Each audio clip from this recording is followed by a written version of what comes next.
everyone. So we are solving previous year questions of the chapter Principles of Inheritance and Variation and the topic Inheritance of one gene. In today's session, we are going to solve a question which is asked in the CBSE board in different years in different forms.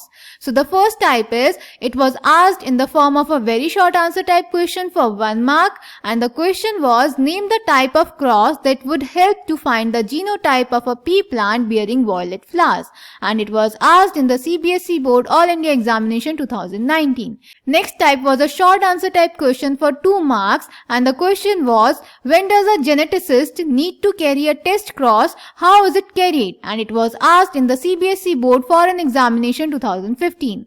And next type is a short answer type question for 3 marks, and the question is, a teacher wants his or her students to find the genotype of pea plants bearing purple colored flowers in their school garden. Name and explain the cross that will make it possible. And it was asked in the CBSE board Delhi Examination 2015. And the last type is short answer type question for 3 marks, and the question is, what is a test cross? How can it decipher the heterozygosity of a plant? And it was asked in the CBSE board All India Examination 2016. तो बेटा इस question में हमें basically ये पूछा है कि एक गार्डन में पी प्लांट्स हैं जिनका कलर है वॉयलेट, और हमें पता है पी प्लांट्स में जो वॉयलेट कलर है वो एक डोमिनेंट ट्रेट है, तो उसका हमें जीनोटाइप बताना है। तो उसका जीनोटाइप बताने के लिए हम कौन सा क्रॉस यूज करेंगे, वो क्रॉस कैसे करते हैं, और वो क्रॉस कैसे बता सकता है कि कोई प्लांट हेट्रोजाइगस है या फिर होमोजाइगस है।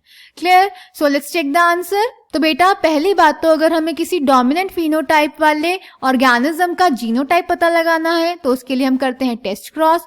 टेस्ट क्रॉस में बेटा हम डोमिनेंट फिनोटाइप वाले ऑर्गेनिज्म का क्रॉस करा देते हैं उसके होमोजाइगस रिसेसिव पेरेंट से।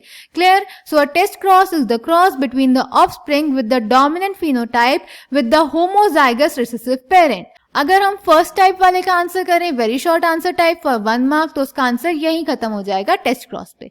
क्लियर? फिर बाकी पार्ट्स में हमसे पूछा था एक जेनेटिसिस्ट को कब कैरी करना होता है टेस्ट क्रॉस। तो बेटा एक जेनेटिसिस्ट टेस्ट क्रॉस तब करवाएगा जब उसे एक डोमिनेंट फिनोटाइप वाले ऑर्गेनिज्म का जीनोटाइप पता करना हो। सो इसका आंसर हो जाएगा a geneticist needs to carry a test cross when he needs to find out the genotype of the dominant phenotype. Clear? Then बाकी केसेस में हमसे पूछा था कि टेस्ट क्रॉस को एक्सप्लेन करना है, तो बेटा टेस्ट क्रॉस में हम क्या करते हैं, हम डोमिनेंट फिनोटाइप वाला ऑर्गेनिज्म लेंगे और उसको उसके होमोजाइगस रिसेसिव पेरेंट के साथ क्रॉस करवा देंगे। Clear? So in this cross offspring with the dominant phenotype that is a is crossed with its homozygous recessive parent.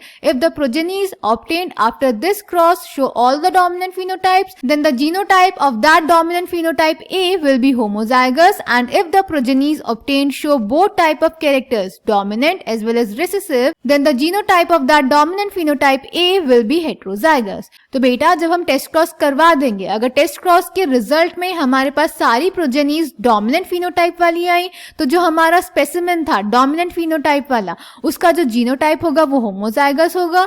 और टेस्ट क्रॉस के रिजल्ट में अगर आधी प्रोजेनीज डोमिनेंट फिनोटाइप वाली आई और आधी रिसेसिव फिनोटाइप वाली आई, तो उस स्पेसिमेन डोमिनेंट फिनोटाइप का जीनोटाइप हो जाएगा हेट्रोजाइगस।